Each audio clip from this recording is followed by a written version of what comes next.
नमस्ते प्यारे विद्यार्थियों, कैसे हैं आप सभी। और आपकी पढ़ाई चल रही होगी, अच्छी पढ़ाई कर रहे होंगे आप। हमेशा की तरह यही उद्बोधन मेरा, और यही अपेक्षा कर सकता हूँ क्योंकि एग्ज़ाम बहुत सिर पे हैं। तो आप लोग अपनी पढ़ाई को निरंतर जारी रखे हुए होंगे। आज 10वां अध्याय हम पढ़ चुके हैं, भूकंप विभीषिका। और इस अध्याय के प्रश्न उत्तर आज हम सॉल्व करेंगे, क्वेश्चन आंसर। तो जिन विद्यार्थियों को समझ में पाठ नहीं आया है, एक बार उस वीडियो पर जाएं और उसका भावार्थ देखें इस पाठ का, अध्याय का। और यदि भावार्थ आपको ठीक से समझ में आ गया तो आप क्वेश्चन आंसर बहुत इजीली कर सकते हैं, बहुत आसानी से कर सकते हैं। तो करते हैं शुरू। पहला क्वेश्चन देखते हैं। एक पदेन उत्तरम लिखत, एक पद में एक वाक्य, एक शब्द में आपको उत्तर देना है। कस्य दारुण विभीषिका गुर्जर क्षेत्रम ध्वंसावशेषेषु परिवर्तितवन्तः। यानी कौन सी दारुण विभीषिका ऐसी थी जिसने गुजरात प्रदेश को जो है विध्वंस कर दिया, और जो है उनको एक मलबे के अंदर परिवर्तित कर दिया। तो भूकंपस्य, इसका आंसर हो जाएगा आपका भूकंपस्य।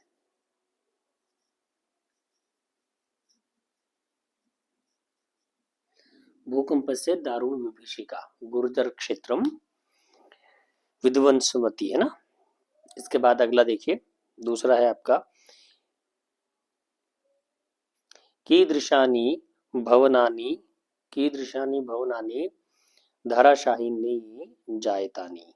कैसे भवन जो है धराशायी हो गए, कैसे भवन नष्ट हो गए। तो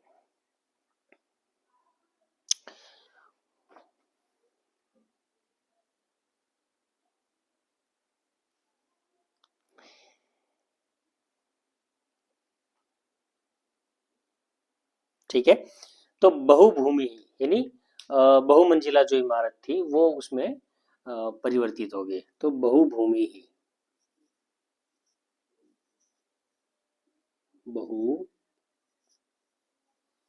बहुभूमिकानि। ठीक है बेटा, बहुभूमिकानि भवनानि। ठीक है, आगे देखिए तीसरा क्वेश्चन आपका।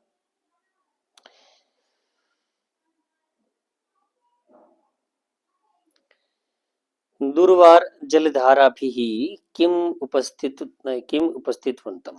यानी जो जलधारा पृथ्वी से निकल रही थी वो क्या उपस्थित कर रही थी, क्या उपस्थित कर रही थी। भयावह विप्लव।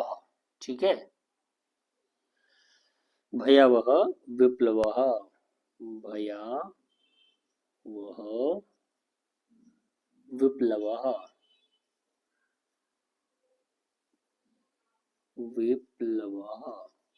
ठीक है, यानी भयंकर जो विनाश है वो उत्पन्न कर रही थी। जो भूमि से जल की धारा निकल रही थी वो भयंकर विनाश उत्पन्न कर रही थी। कस्य उपशमनस्य स्थिरोपाय नास्ति। किसका जो है किसके निदान का स्थिर उपाय नहीं है। तो किसके निदान, किसके जो है किस चीज का मतलब निदान नहीं है, स्थायी उपाय नहीं है, है। तो दैवकोपो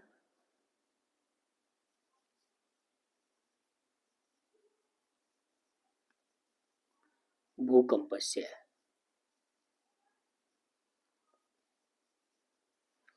दैवकोपो भूकंपस्य स्थिर उपाय नास्ति। यानी जो प्रकृति या भाग्य किस्मत से जो भूकंप आता है, प्रकृति के प्रकोप से, प्रकृति जब रुष्ट होती है, प्रकृति जब कुपित होती है, तो उससे जब भूकंप आता है उसका कोई स्थिर उपाय अभी तक वैज्ञानिक ढूंढ नहीं पाए हैं, उसका कोई स्थिर उपाय नहीं है। कीदृशः प्राणिनः भूकंपेन निहन्यते। तो कैसे प्राणी भूकंप से मारे जाते हैं या मारे गए हैं। तो कैसे प्राणी, विवशाः,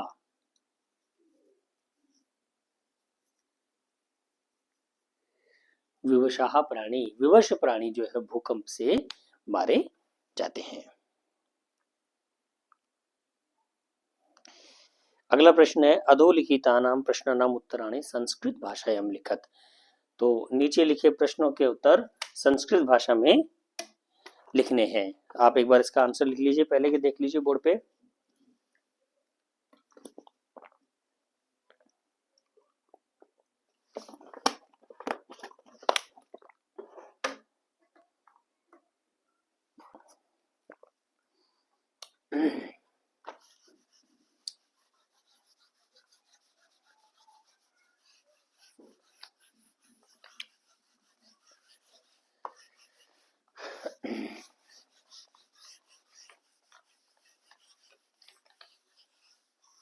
चलिए दूसरा प्रश्न अपन देख लेते हैं।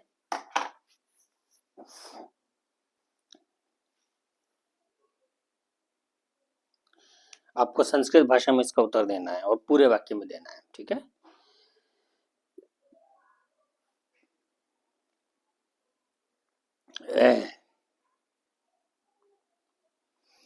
समस्त राष्ट्रम कीदृशे उल्लासे मग्नम आसीत। समस्त राष्ट्रम कीदृशे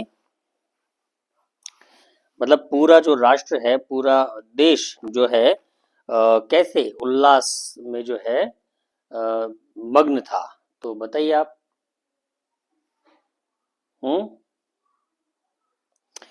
ये आ जाएगा आपका गणतंत्र दिवस पर्वणि। गणतंत्र दिवस पर्वणि यदा समग्रम अपि भारत राष्ट्रम नृत्य गीत वादिराणाम उल्लासे मग्नम आसीत। ठीक है, ये आपको पूरा आंसर लिखना है। मैं आपको बोल देता हूं, आप उसमें कॉपी में अपने लिख सकते हैं। एक बार पुनः मैं आपको रिपीट कर रहा हूं। यदा समग्रम अपि भारत राष्ट्रम नृत्य गीत वादित्राणाम उल्लासे मग्नम आसीत। ठीक है, ये आपको पूरा आंसर इसमें इतना आपको लिखना है। ठीक है, तो आपका ये आंसर हो जाएगा। इसका दूसरा क्वेश्चन देखिए। दूसरा क्वेश्चन है आपका भूकंपस्य केंद्र बिंदु कः जनपदः आसीत। तो भूकंप का केंद्र बिंदु कौन सा जनपद या कौन सा जिला था। तो मैं आंसर लिख देता हूँ, चलो उसका सीधा ही। दूसरे का, पहले का तो मैंने बता दिया, पहले का आप लिख दें क्योंकि बहुत बड़ा है, मैं इस पर लिखने लगूंगा तो बहुत समय वेस्ट हो जाएगा अपना, क्योंकि वीडियो फिर लंबा होता है, उससे कोई मतलब नहीं। तो दूसरे का आंसर आपका हो जाएगा भुज जनपदे। ठीक है, यानी भुज जिले के अंदर जो है भूकंप का केंद्र बिंदु था, ये आपको लिख देना है। आगे अगला क्वेश्चन देखते हैं। तीसरा क्वेश्चन आपका पृथिव्याः स्खलनात् किम जायते। पृथिव्याः स्खलनात् किम जायते, तो भूकंपो जायते। पृथ्वी के स्खलन से या पृथ्वी के खिसकने से क्या उत्पन्न होता है, तो भूकंपो जायते।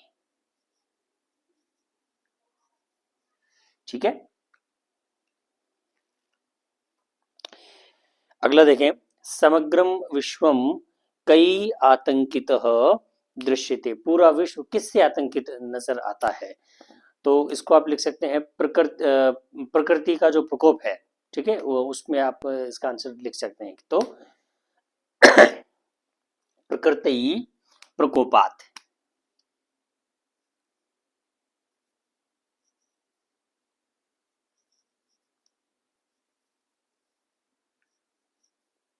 प्रकोपात,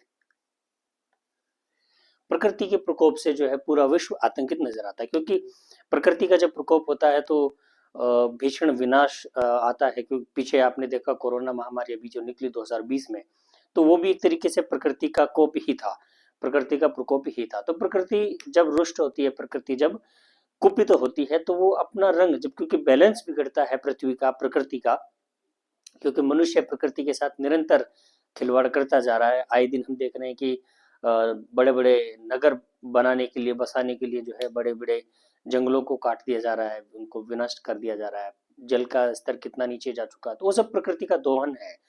तो उसका संतुलन बनाने के लिए प्रकृति कभी भूकंप लेके आती है, कभी बाढ़ आती है, तो कभी ज्वालामुखी फूटता है, या फिर कोई महामारी का रूप लेकर के आती है। तो प्रकृति का जो प्रकोप है उसका कोई स्थिर समाधान विश्व ढूंढ नहीं पाया, इसलिए उस प्रकोप से वो जो है आतंकित अपने आप को महसूस करते हैं।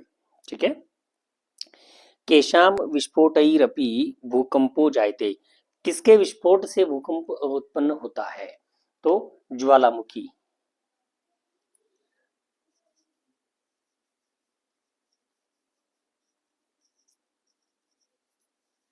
आपको पूरी लाइन में आंसर लिखना है, मैं सिर्फ जो आंसर है आपका वो यहाँ पर इंडिकेट कर रहा हूँ आपको, क्योंकि संस्कृत में आंसर देना है, संस्कृत में उत्तर देना है, तो क्वेश्चन के अंदर जो भाषा दे रखी है उस भाषा को समाविष्ट करते हुए आपको इस आंसर को उसमें समाविष्ट करते हुए पूरी लाइन के अंदर आपको आंसर देना है। ये ध्यान रखिए, बोर्ड एग्जाम्स में भी आप जब बैठेंगे तो कॉपी में आपको वही लिखना है जो पेपर में निर्देश दिया गया है। पेपर के अंदर दिया गया निर्देश आप अच्छे से पढ़ लें और उस निर्देश के अनुसार ही आप उसमें आंसर लिखें, बेहतर मार्क्स आपको मिलेंगे।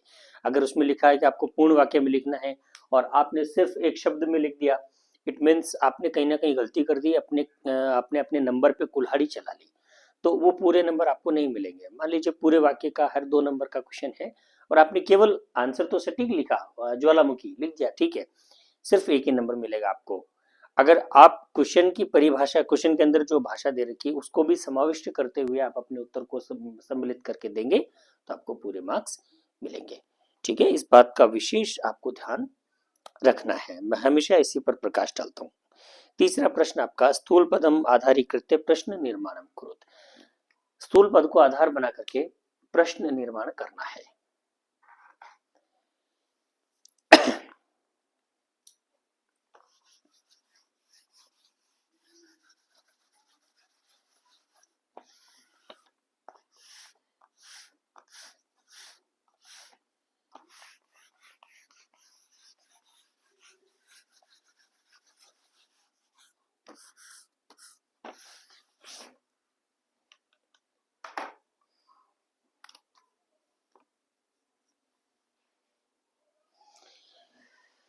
ठीक है, आपको प्रश्न निर्माण करना है। मेरे ख्याल से प्रश्न निर्माण आपको बहुत अच्छे से समझ में आ गया होगा, हर पाठ में हम पढ़ते आ रहे हैं और 10वां चैप्टर है जिसमें हम प्रश्न निर्माण वाली जो है कंसेप्ट को पढ़ रहे हैं।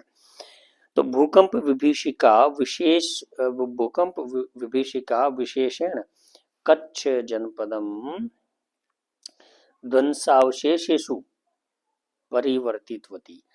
तो इसका अर्थ भी बता दूं आपको, ठीक है। भूकंप की जो विभीषिका है वो विशेष रूप से कच्छ जो जनपद है उसको उसने पूरी तरीके से तहस महस कर दिया, उसको विध्वंस कर दिया। तो आपको जो है पकड़ के चलना एक शब्द, और वो शब्द है ध्वंसावशेषेषु। तो ये बात ध्यान रखिए बेटा कि मैं हर बार बताता हूँ, प्रश्न निर्माण जब आपको करना है तो प्रश्न निर्माण करने के लिए जिस पद को स्थूल बनाया गया है, जिसके नीचे अंडरलाइन किया गया है, या उसको अगर बोल्ड करके लिख दिया गया है, बोल्ड का मतलब समझते हैं ना, डार्क करना।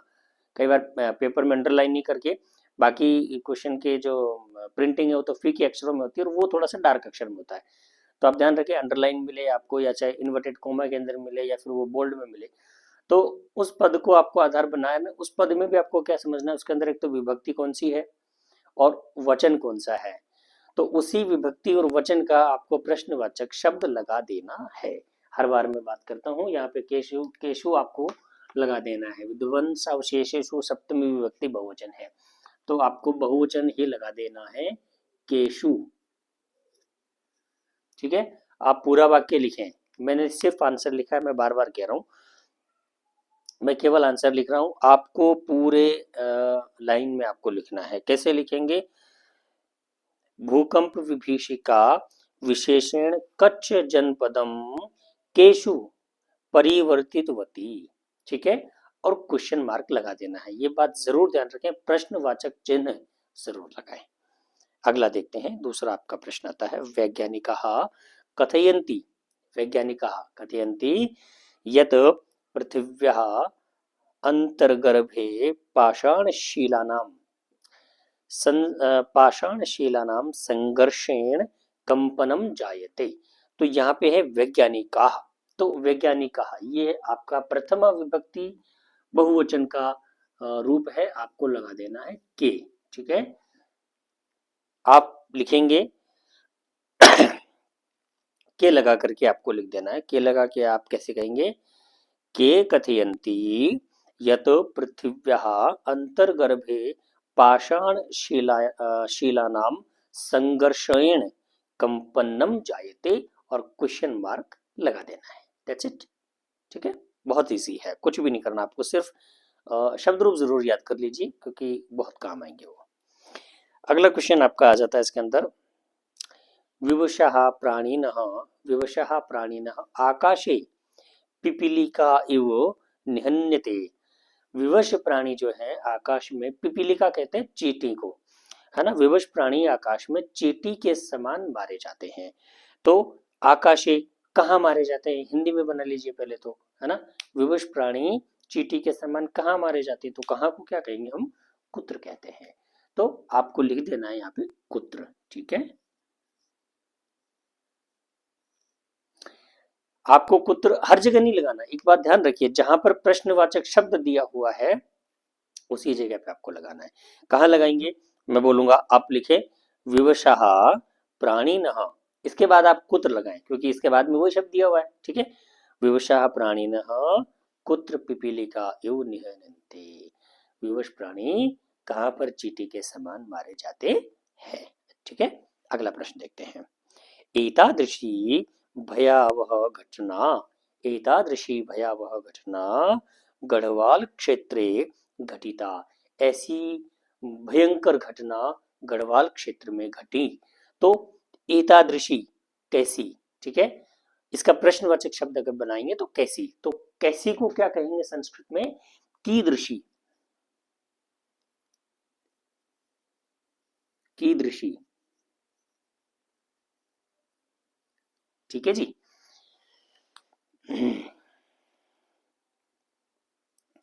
कीदृशी, तो आप प्रश्न कैसे बनाएंगे, कीदृशी भयावह घटना गढ़वाल क्षेत्रे घटिता, और प्रश्नवाचक शब्द लगा देंगे। ठीक है, कैसी घटना गढ़वाल क्षेत्र में घटी।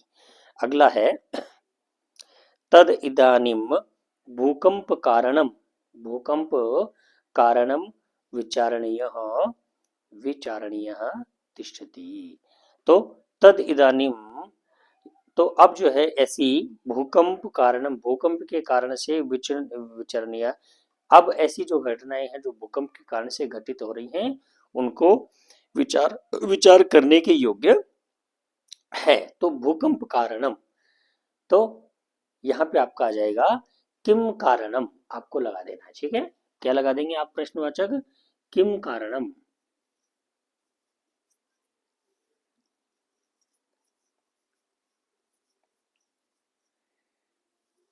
ठीक है, किम कारणम। तो प्रश्न कैसे बनाएंगे, तद इदानीम किम कारणम विचारणीयम तिष्ठति। तो अब जो है किस कारण से इन घटनाओं पर विचार करने की आवश्यकता है, इससे ज्यादा कुछ नहीं करना आपको। आ जाइए चौथे प्रश्न पे, भूकंप विषये पंचवाक्यानि अनुच्छेदम लिखत। आपको भूकंप के विषय में 5 वाक्य में एक निबंध लिखना है। और निबंध कैसे लिखेंगे, पाठ के अंदर भूकंप से संबंधित जो भी वाक्य हैं उनमें से कोई भी 5-7 वाक्य, 10 वाक्य आप याद कर लीजिए, तो वो आप इसमें लिख सकते हैं। ठीक है, मैं इसको यहाँ पे बोर्ड पे नहीं लिख रहा हूँ, आप सिर्फ उनको याद कर लीजिए ताकि एग्जाम्स में भी अगर आते हैं तो एग्जाम्स के अंदर भी आप बहुत आसानी से लिख पाएंगे। तो मैं इस क्वेश्चन को स्किप कर रहा हूँ फिलहाल यहाँ के लिए। ठीक है, 5वें क्वेश्चन पे हम लोग सीधे जंप कर रहे हैं। तो आप अपनी कॉपी में लिखें जरूर, 5 वाक्य इसके ऊपर जरूर लिखें।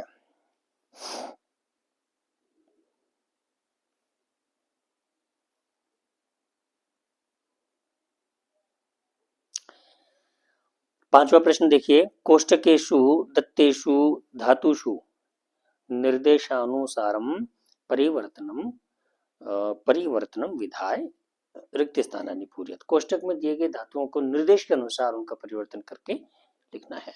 जैसे समग्रम भारतम उल्लासे मग्न हो। ठीक है, ये वाक्य है। अब आपको निर्देश यहाँ पे दिया है अस धातु लट लकारे। ठीक है, अस धातु लट लकारे, तो अस धातु लट लकार प्रथम पुरुष एक वचन का रूप हो जाएगा आपके अस्ति।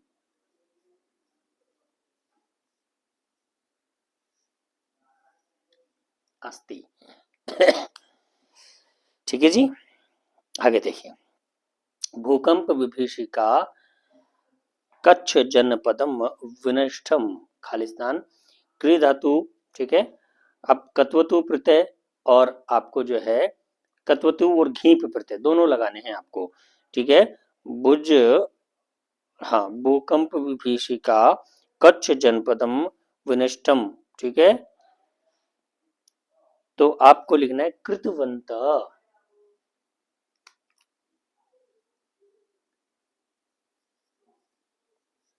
कृतवन्तः।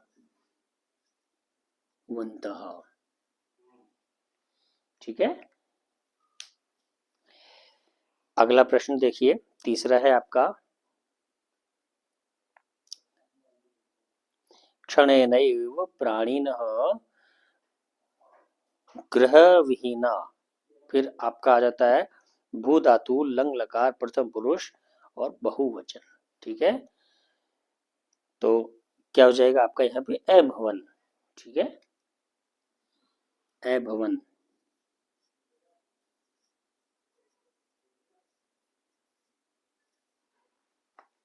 भू धातु लंग लकार प्रथम पुरुष बहुवचन आपका हो जाएगा अभवन। ठीक है, इसके बाद आपका चौथा क्वेश्चन इसी में चौथा इसी का जाता है शांतानि पंचतत्वानि भूतलस्य योगक्षेमाभ्याम। फिर आपका भू लटलकार प्रथम पुरुष और आपका बहुवचन। तो भू धातु लटलकार प्रथम पुरुष बहुवचन आपका हो जाएगा भवंती।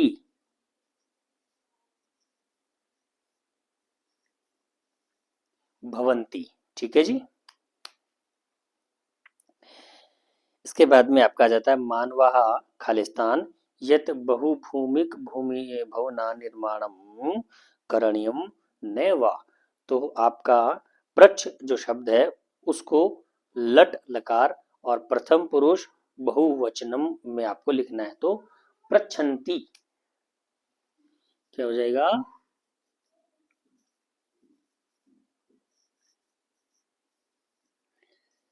प्रच्छन्ति। ठीक है बेटा, और आखिरी आपका इसी क्वेश्चन का लास्ट है नदी वेगेन ग्रामः, नदी वेगेन ग्रामः तद उदरे खालिस्तान। अब आपको सम और आ उपसर्ग जोड़ना है, फिर विश धातु और विधिलिंग लकार प्रथम पुरुष आपको एक वचन में लिखना है। तो आपका क्या हो जाएगा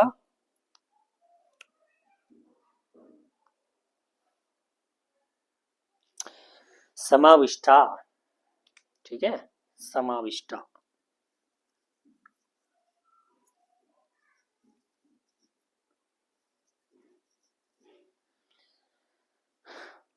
तो ये आपके हो जाएंगे, आप इसको देख लीजिए।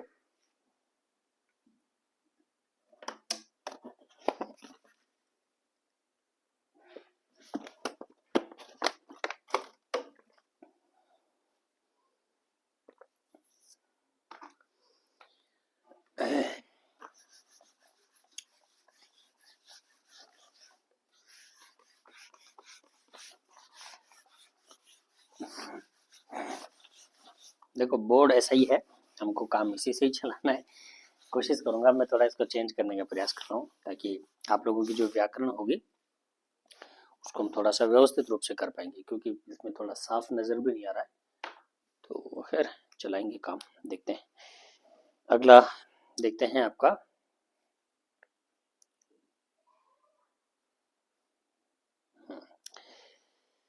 इसके बाद छठा क्वेश्चन आपका आ जाता है संधि संधि विच्छेदम अकुरुत। ठीक है, संधि और संधि विच्छेद आपको करने हैं। तो अब उसमें आपको सबसे पहले पर सवर्ण संधि जो है उनके नियम के अनुसार पर सवर्ण जो संधि है, हालांकि मैं जब संधि हम करेंगे तो उसका आप नियम अनुसार पढ़ेंगे, लेकिन इसका संक्षिप्त रूप से मैं आपको बता देता हूँ। पर सवर्ण संधि का नियम अनुसार आपको करना है, जैसे किंच लिखा है, इसको संधि विच्छेद अगर आप करें तो कैसे करेंगे? किंच, किंच का संधि विच्छेद होगा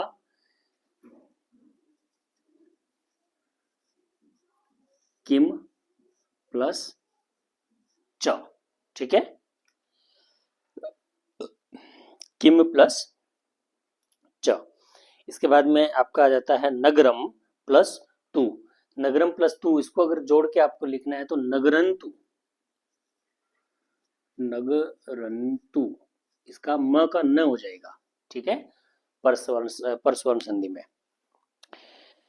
नगरंतु, ठीक है। इसके बाद तीसरा आप देखें विपन्नंच, ठीक है, विपन्नंच, तो विपन्नंच का संधि विच्छेद कैसे हो जाएगा? विपन्नम, विपन्नम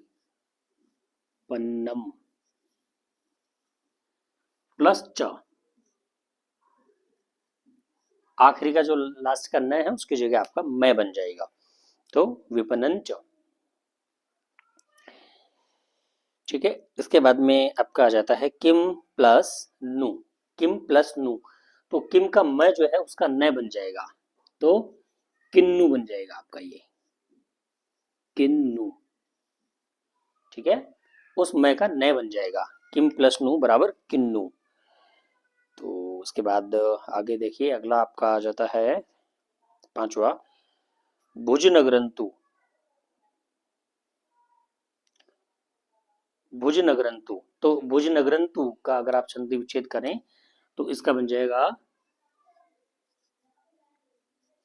भुज नगरम, नगरन का जो है उसकी जगह मैं बन जाएगा लास्ट के ने की जगह, और तू, भुज नगरम प्लस तू बराबर भुज नगरंतु, ठीक है। इसके बाद अगला आता है आपका सम प्लस चय, सम प्लस चय, इसका हो जाएगा संचय, संचय, च छ ज झ ये वाला इसमें ये जुड़ जाएगा, ठीक है, संचय।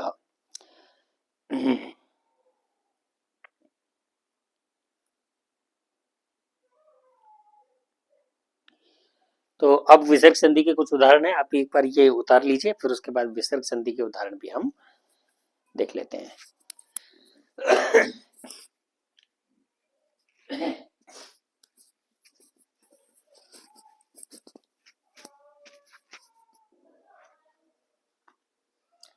तो अब इसके बाद में हम विसर्ग संधि के उदाहरण देखेंगे, विसर्ग संधि किस प्रकार से बनेगी।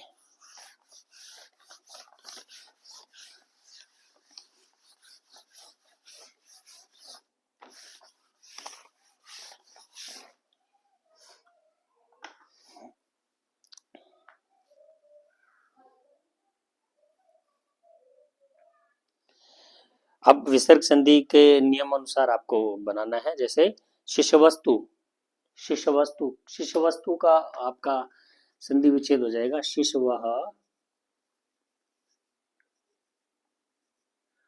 प्लस तू, शिशवः प्लस तू, ठीक है। और इसके बाद आपका दूसरा आ जाता है विस्फोटई प्लस अपी, इसको जोड़ के लिखना आपको, विस्फोटई प्लस अपी, तो विस्फोटैरपी, विस्फोटैरपी, र जुड़ जाएगा, ठीक है, विस्फोटैरपी, इसमें आपको बीच में र जुड़ जाएगा। इसके बाद आपका आ जाता है सहस्त्र शोने, सहस्त्र, सहस्त्र शोने, तो सहस्त्रेषु, सहस्त्रेषु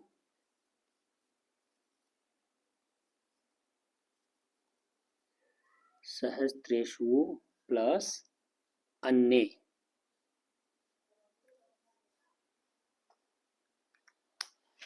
ठीक है भाई। इसके बाद में आ जाता है आपका विचित्रो अयम, तो विचित्रो अयम का हो जाएगा आपका विचित्र प्लस अयम, विचित्र प्लस अयम बराबर विचित्रो अयम, ठीक है बेटा। इसके बाद में आपका आ जाता है भूकंपः प्लस जायते, भूकंपो जायते, भूकंपो जायते, भूकंप जायते बराबर भूकंपो जायते। ठीक है। और इसके बाद में लास्ट है आपका वामन कल्प प्लस एव, तो वामन कल्पः प्लस एव। ठीक है। उसके अंदर आपका केवल विसर्ग जुड़ जाएगा, वामन कल्पः प्लस एव। ठीक है। वामन कल्पः प्लस एव, तो ये आपका संधि विच्छेद वाला प्रकरण है। आप लिख लीजिए एक बार अच्छे से।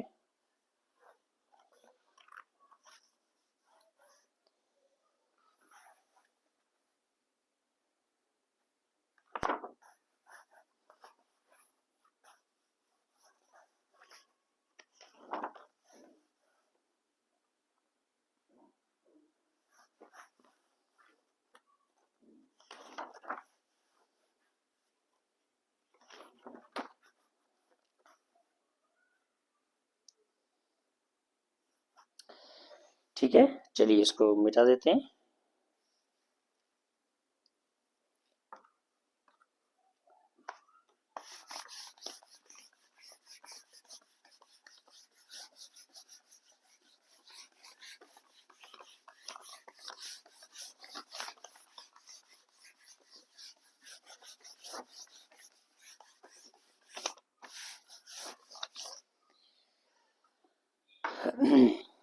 चलिए अगला प्रश्न देख लेते हैं।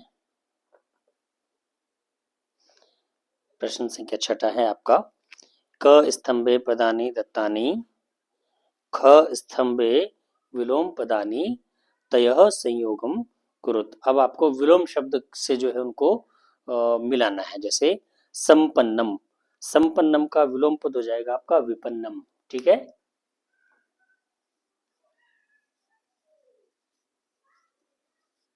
संपन्नम का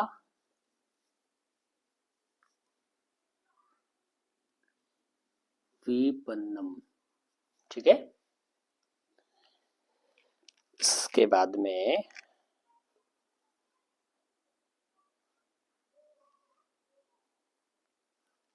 हाँ अगला है आपका ध्वस्त भवनेषु। ध्वस्त भवनेषु आपका हो जाएगा नवनिर्मित भवनेषु। ठीक है। ध्वस्त भवनेषु, इसका नवनिर्मित भवनेषु।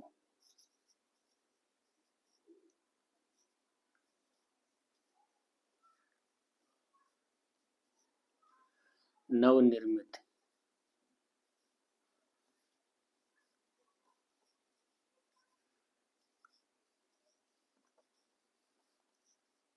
भुवनेश्वर। ठीक है। इसके बाद में आपका आ जाता है निसरंती भी ही। ठीक है। निसरंती भी ही, इसका आपका हो जाएगा प्रविशंति भी ही। निसरंती भी ही का प्रविशंति भी ही।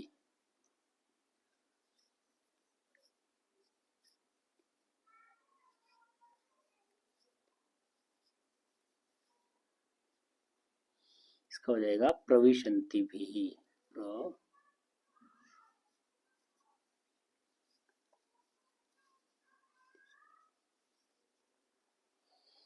ठीक है बेटा।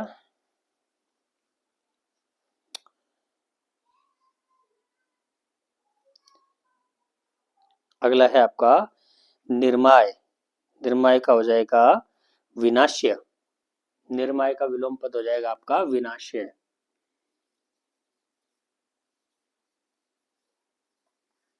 विनाश्य। ठीक है। इसके बाद में आपका जाता है क्षणेनैव। क्षणेनैव आपका हो जाएगा सुचिरेणैव। सुचिरेणैव। ठीक है। क्षणेनैव को सुचिरेणैव से हो जाएगा आपका।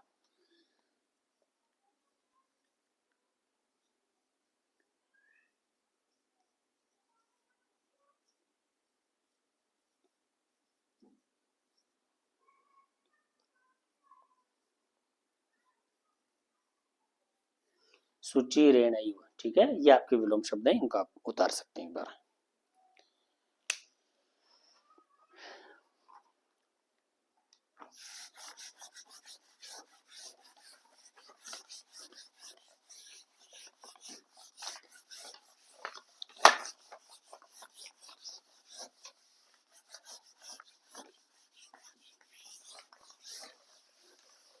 अब आपके पर्याय पद हैं, उनको पर्यायवाची शब्द आपको जो है उनके मिलान करके लिखने हैं। वही वही है, एक स्तंभ में आपको पर्यायवाची एक शब्द दिया, उसका पर्यायवाची आपको दूसरे में ढूंढ करके लिखना है। तो जैसे सबसे पहले आपका है पर्याकुलम। पर्याकुलम का पर्यायवाची हो जाएगा आपका व्याकुलम, ठीक है, पर्याकुलम।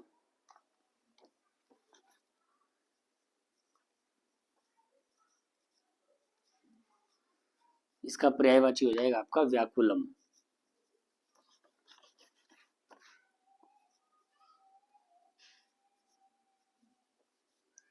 व्याकुलम, ठीक है, मैं बोल देता हूँ, आप फटाफट लिखते चले जाइए, ठीक है। तो हाँ, कहाँ चला गया, ये रहा, यस, पर्याकुलम आपका व्याकुलम हो जाएगा। और विशीर्णा, एक मिनट, हाँ,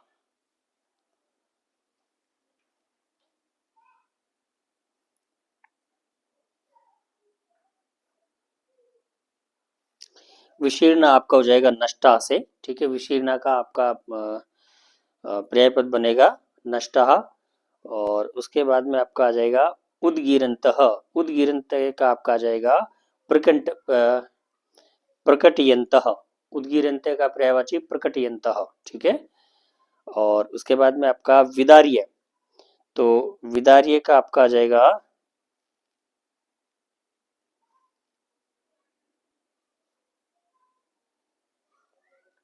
संत्रोट्य, ठीक है, विदार्य का पर्यायवाची शब्द बनेगा आपका संत्रोट्य, ठीक है, विदार्य का संत्रोट्य।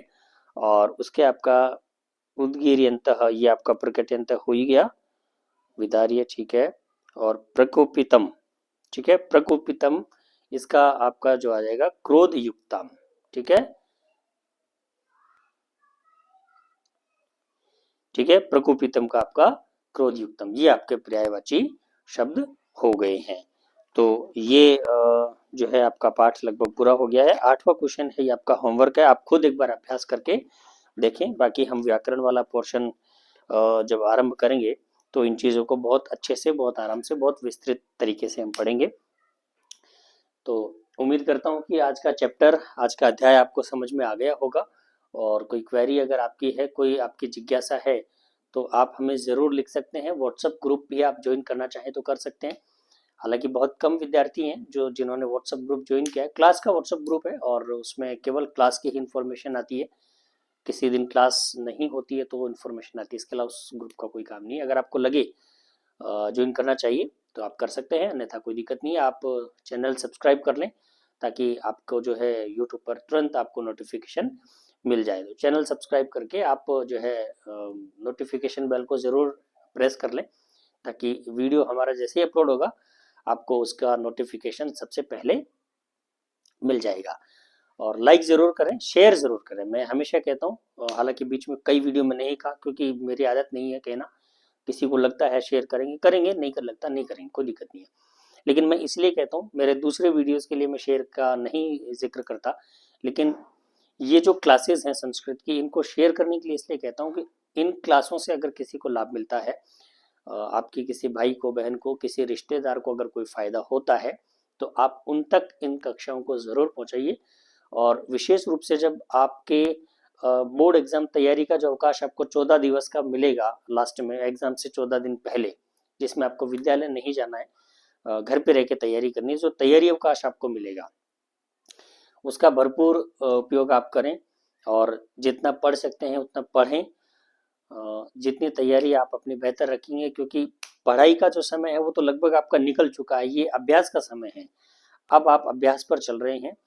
तो आपने जो, क्योंकि पूरे वर्ष पर्यंत पूरा कोर्स आपने पढ़ा है, तो उस कोर्स का अभ्यास, रिवीजन आपका अभी चल रहा है। तो उस रिवीजन को कितने बेहतर तरीके से आप करते हैं, कितनी ईमानदारी के साथ में आप करते हैं और कितने निष्ठा के साथ में आप करते हैं, ये आप पे डिपेंड करता है। आप जितनी ईमानदारी और निष्ठा से अपने इस अभ्यास को करेंगे, इस रिवीजन को करेंगे, इसका डेफिनेटली आपको बोर्ड एग्जाम्स के अंदर 100% आपको फायदा निश्चित रूप से मिलेगा।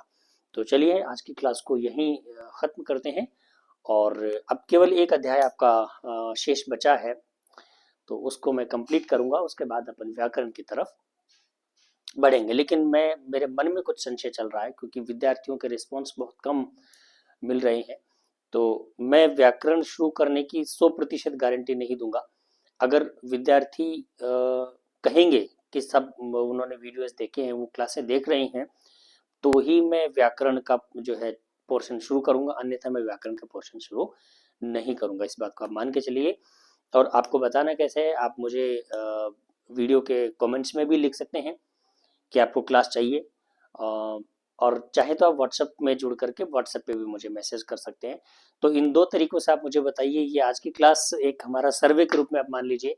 जिस विद्यार्थी ने पूरी क्लास देखी है, मुझे समझ में आ जाएगा कि उन्हें पिछले सारे वीडियोस देखे हैं। तो इस कक्षा पर जितने आप कमेंट्स करेंगे, अगर आपको क्लास चाहिए, व्याकरण की क्लास चाहिए, तो कमेंट में ज़रूर लिखें। जितने ज़्यादा विद्यार्थी कमेंट करेंगे, मेरा हौसला बढ़ेगा कि क्योंकि मुझे लगेगा कि मैं जो मेहनत कर रहा हूँ उसे कोई विद्यार्थी देख रहा है, उसको किसी विद्यार्थी को उसका फायदा हो रहा है। अगर आप कमेंट्स नहीं करेंगे, एक भी विद्यार्थी का अगर कमेंट्स नहीं आता है कि साहब उन्हें क्लास चाहिए, व्याकरण की क्लास चाहिए विशेष रूप से, तो मैं कह रहा हूँ व्याकरण की क्लास आपको नहीं मिलेगी, क्योंकि मेरा समय बहुत कीमती है। मैं बहुत मुश्किल से समय निकाल करके आप लोगों के लिए क्लास रिकॉर्ड करता हूँ। मेरे व्यक्तिगत बहुत सारे काम मुझे छोड़ करके मैं आता हूँ क्लास में, क्योंकि शाम को 4 बजे स्कूल छूटता है।